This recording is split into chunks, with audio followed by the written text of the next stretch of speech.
and you're welcome to Business Daily on Trust TV.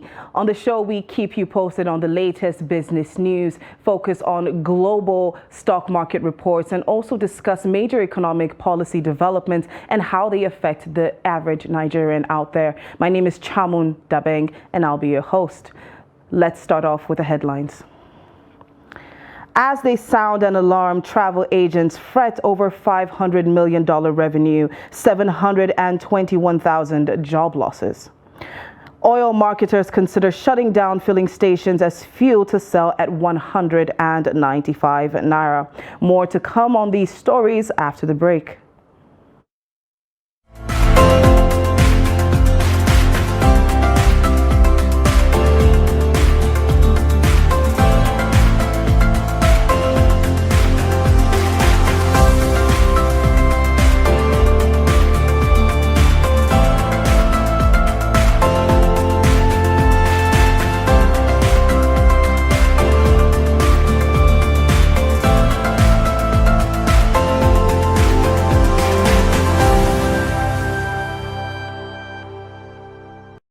You're welcome back to Business Daily, and we're moving on to Equities Market Watch, and we're going to be starting off with NGX. Now, the bourse closed at 54,367.74 basis points, going up by 0.29%. Now, there were 4,359 deals with a volume of 191.636 million and a value of 4.798 billion naira and an equity cap of 29.612 trillion naira. Moving on to the African markets. Now, the JSC, that's Joburg's bourse, closed at 79,582.81 basis points, going down by 0.82%.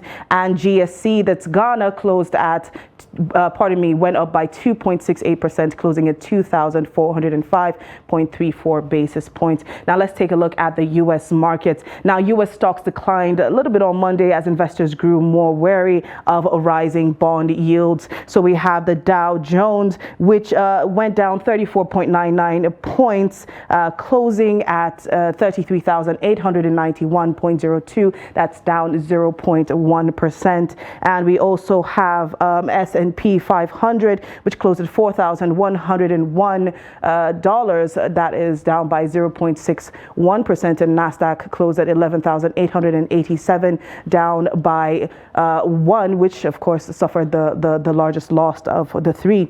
So let's move on to the European markets. Now, the European markets has been experiencing a little bit of mixed trading activity. On Tuesday, we had the CAC 40 in France, and that dropped by 0.3%.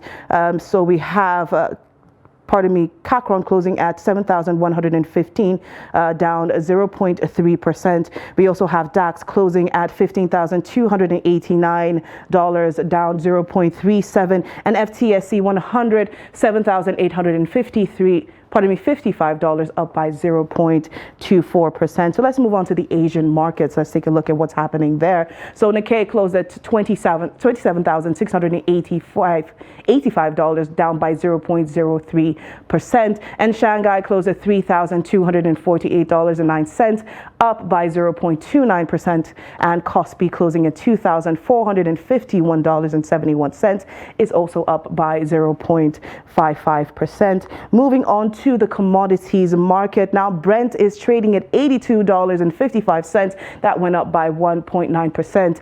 Gold is trading at $1,875.01, up by 0.42%. Now we're seeing gold prices steadying a little bit as the dollar equally steadies. Now, silver is selling at $22.41, and it's up by 0.44%. Palm oil, $3,919, up by 1.79%, and wheat is selling at $745. That went down by 0.65%, and cocoa is selling at $2,577, down by up by 0.31%. Now let's take a look at what's happening on cryptocurrency. So the Bitcoin is selling at 22,898, and that's going down by 0.05%. Ethereum traded at $1,632.25, down by 0.38%, and we have Binance trading at $329.03, 1.41%. Now the Binance announced recently that on February 8th, the Binance will stop allowing international users to make withdrawals and deposits in dollars. So we're going to watch how that is going to affect the Binance tradings. All right, so we've come to the end of the Equities Market Watch. Let's move on to Business Roundup. Association of Nigerian Travel Agencies, NANTA, has raised the alarm that the federal government's indifference and unfair tactics by international carriers have resulted in an estimated $500 million revenue loss and 721,000 job losses. President of NANTA, Susan Akporiaye, stated this at a briefing in Lagos. Despite two releases from the Central Bank of Nigeria, CBN, in the later part of last year, there has been debate around the trapped cash that belongs to foreign airlines that have grown to over $700 million. However, NANTA, which has consistently expressed concern about the trapped cash, claimed that the Nigerian travel sector has continued to suffer. She bemoaned the airline's continued indifference to travelers' needs and urged the government to take planned, methodical, and direct approach to finding a solution to the problem, which she said might eventually ruin the nation's air travel industry. The Independent Marketers Association of Nigeria, IPMAN, has advised its members to take this week's scheduled closure of filling stations into consideration.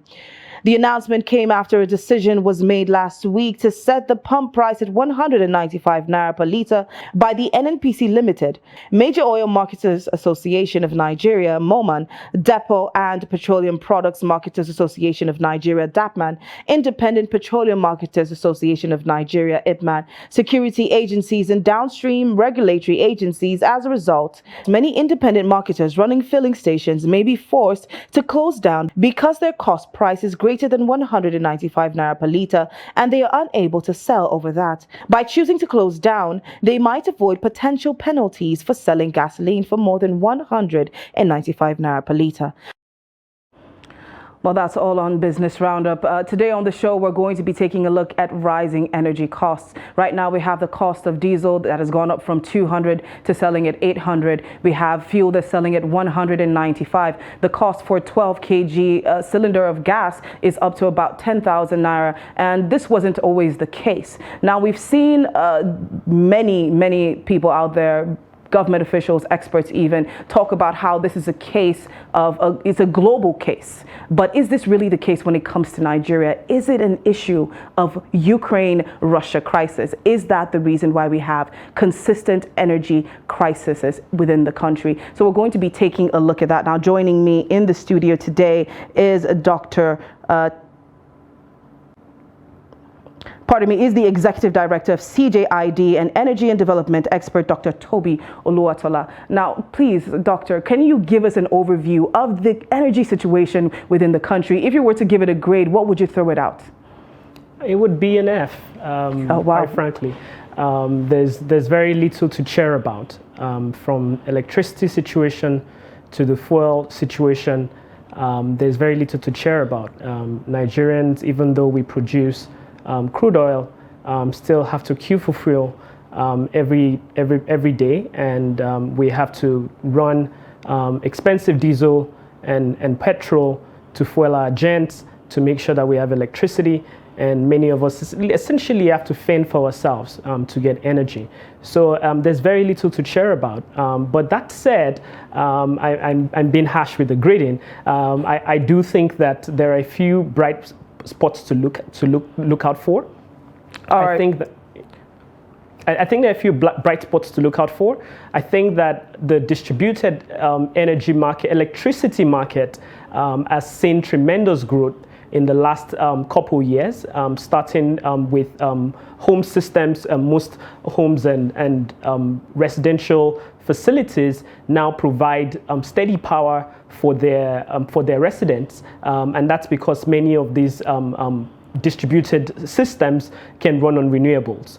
And many companies are starting to make that transition also and build captive generation that allows them to a large degree detach themselves from the grid, even though they still use the grid from time to time to reduce, sort of mediate the costs of their energy. And then you've got a lot of rural electrification happening that quite frankly, the policies and the Nigeria electrification plan has really gone a long way in making sure that electrifies hundreds of villages. All right, Dr. Toby, I'm going to ask you to hold your horses here. Right after the break, we're going to get into the discussion, so don't go anywhere.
That's great.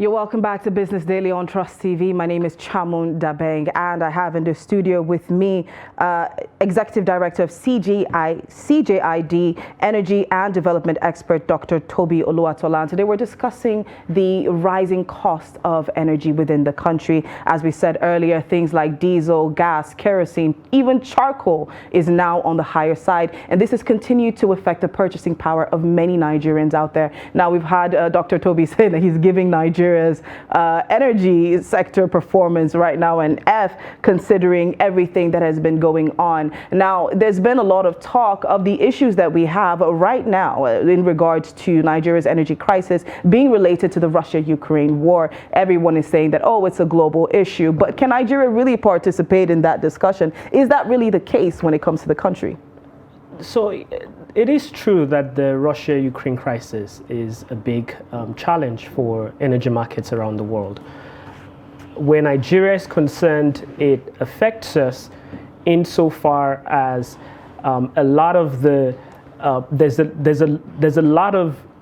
a general shrink in the prices of refined products. There's a general contraction in the prices of refined products globally. So Brent is trading at about $82 thereabout. So that affects us a little bit. But ultimately, we should be in a position to benefit from the Ukraine crisis, because now Europe is in a crunch. They're in dire straits looking for who to sign gas contracts with. And unfortunately, all of Nigeria's gas production is mostly spoken for. So we are not able to benefit from the windfall that we potentially could have benefited from with the Russia-Ukraine crisis. And if we wanted to quickly build the infrastructure, one would have to build extra LNG trains, or would have to find a way to build a pipeline that goes through either Morocco or Niger Republic and Algeria to get to Europe. We just weren't prepared for the crisis. So it's a planning issue. It's a planning issue. All right. So what are the consequences of some of these things that we're seeing now, considering the high cost of energy? So the consequences are, leaving Russia, Ukraine for a little bit, and Russia, Ukraine does have implications globally also for the global economy, which also has a rundown effect, a spiral effect for the average person. But the more important issue where Nigeria is concerned is this ongoing reluctance of the government to take the hard pill of removing the fuel subsidy. Because every time we take tentative steps and signal that we want to remove fuel subsidy, but stop short of doing it, we have this recurring crisis and issues around fuel scarcity. It's not that people don't have fuel to sell. But even now that we have the subsidy, there is fuel scarcity. A lot of Nigerians can't access fuel. That's because a lot of the distributors are asking themselves, is this thing going to be taken away? It's the policy uncertainty. Is it going to be taken away? Is it going to stay? Can I sell at this price? Can I not sell at this price? If you're telling me to sell at 195, my landing cost, even though I think there's a lot of corruption around those costs, those landing numbers and the final cost to the distributors. But let's just say your cost is about 300. Can I afford to sell at 195 if that subsidy is not going to be paid? And we all know that subsidy is completely unsustainable. Last year alone, we spent in the neighborhood of $15 billion estimated on fuel subsidy. 12.44 billion. 12.44 billion was the final number on fuel subsidy. That's insane. That's almost the budget of the entire 36 states. All right, so I would like to, harp a little more on a subsidy. There's a lot of talk about subsidy. Once you remove it, then the money goes towards infrastructural development and all of that. But is that really the savior for this country? Is that what we really need? But before we get into that, let's take a look at this report on the cost of gas. Charcoal is now beginning to replace other cooking sources as many are shifting from using kerosene and gas to charcoal. The shift is as a result of the persistent increase in the price of cooking gas, kerosene, as many households try to save cost. At least it's economical. The charcoal is economical compared to the gas. Like now, if I refuel maybe 1 kg, 1 kg cannot boil my tomato, boil my beans, boil my rice. If I do these 3 on 1 kg, it will not give me better. Charcoal of 400 naira, it will boil all of this and it will even remain. Number of people who come to buy charcoal is increasing every day. But for scientists and climate analyst Abubakar Shafi'u, the society uses charcoal at the expense of environmental safety.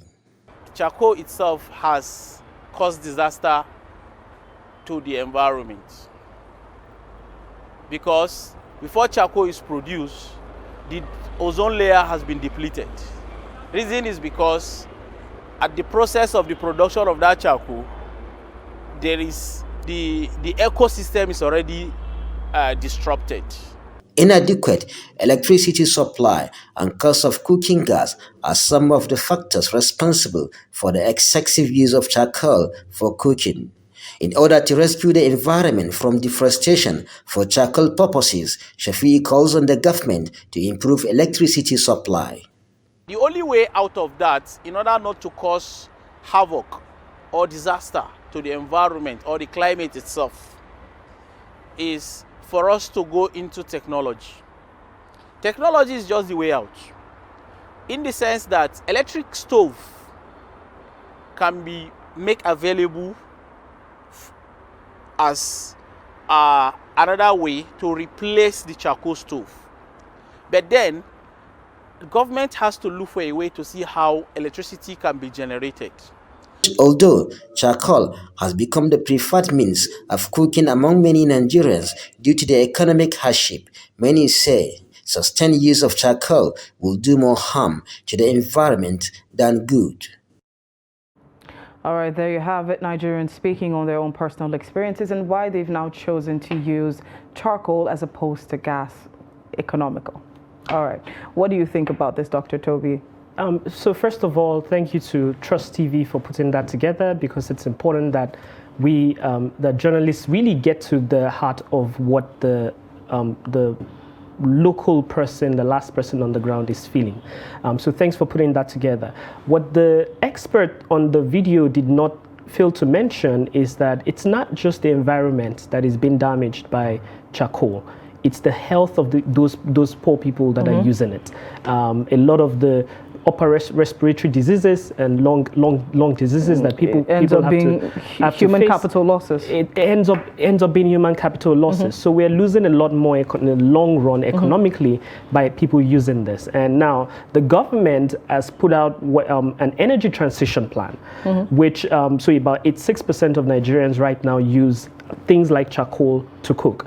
That's a large number of people, very unclean sources of energy that is also causing pollution. And government has an energy transition plan that hopes to give clean cooking, biogas and regular gas cookers to about 20 million people. But the question is, to what extent have we sort of removed the bottlenecks in the gas supply chain to ensure that people who produce gas don't have an incentive to sell into the local market, as opposed to exporting it in the open, as opposed to putting on the high sea and selling it to, internationally. So listening to the expert that we have here, Shafiu, he said he made mention of technology and also electricity, but looking at the power sector itself, we already know that there's a lot of instability when it comes to things like this. You can't really leverage on technology because you don't know if light is gone, you're stuck. So how does that work for a nation that hasn't even had a grip on its power? Shafir is right. I think electricity could play a role. In general, I would say that electricity would take a while for electricity to play a role in cooking, because it involves heat. And heat involves a lot of energy, a lot of dense energy, and you're better off. And that when the government and the vice president talk about a just transition, and that we need a transition fuel in gas, this is what they mean, because you need a lot of you need energy that has a little more energy density, like gas or fuel, to generate heat. Electricity is not very good at that, but electricity is still an option. Many of people living in rural areas through the rural mini grids have access to electricity, but only electricity sufficient to light their bulbs and to power their phones and power their TVs. It's never enough. It's never enough to power their cookers. So even if you go give them that electricity, they're not going to be able to power their cookers with it. So you have alternatives like biogas, which we can provide in the near term, and also making sure that that clean gas, regular natural gas, is available at a cheap enough price for rural dwellers to use. Now, when you asked the question earlier about how subsidy was a problem. I think subsidy is a problem insofar as the distributional effects that it has. Who is benefiting from subsidy? Is it the poor people who cannot afford, who need the subsidy, or folks like myself who have, a few cars and we can afford to pay a little bit more? So it's usually the elite that benefit the most. Well, the question really was on, once the subsidy is removed, there's talk about it going towards infrastructural development. Is this really the savior for Nigeria's infrastructural issues? It reduces the fiscal pressure on Nigeria and allows us to be able to invest that money in many other important things, including infrastructure, including industrialization, including making sure that there are local gas markets, and that those local gas markets pay a cost-reflective tariff. Because the reason why people who produce gas would rather export it, given the crisis in Ukraine and everything, is because they make a lot more money from exporting it than selling it domestically. So if you don't improve the domestic market, remove the bottlenecks for transporting gas domestically and all that, you're not going to be able to. All right, unfortunately, we don't have a lot of time left. Yes. So under 30 seconds, if you can tell us what solutions should we be looking into to sort of bring down this or curb the energy crisis that we're currently in? I think a few things are necessary. Number one is in the electricity sector, there is a fundamental problem with the grid. So first of all, you've got to modernize the grid. You've got to ensure there's cost-reflective tariffs on the grid. You've got to ensure that the discos are accountable for the transmission and commercial and collection losses on the distribution network. You've got to make sure that there is efficient metering, and you've got to make sure that people pay a cost-reflective tariff on the grid to make sure that investments can happen. And in the rural areas, you've got to make sure that people have mini grids and they have access to clean cooking stoves. All right, thank you very much for that. Well, we have come to the end of our show for today, and I would like to thank my guests in the studio. Thank you so much, Executive Director, CJID, and energy expert, Dr. Toby Oluwatola. Thank you so much for joining us in the studio. Thank you so much to our viewers out there for watching. Don't forget to follow us on our social media platforms. You can find us on Facebook, Instagram, and YouTube. Just look up Trust TV News and you'll definitely find us there. Well, my name is Chamun Dabeng. Come back again tomorrow. Let's talk numbers.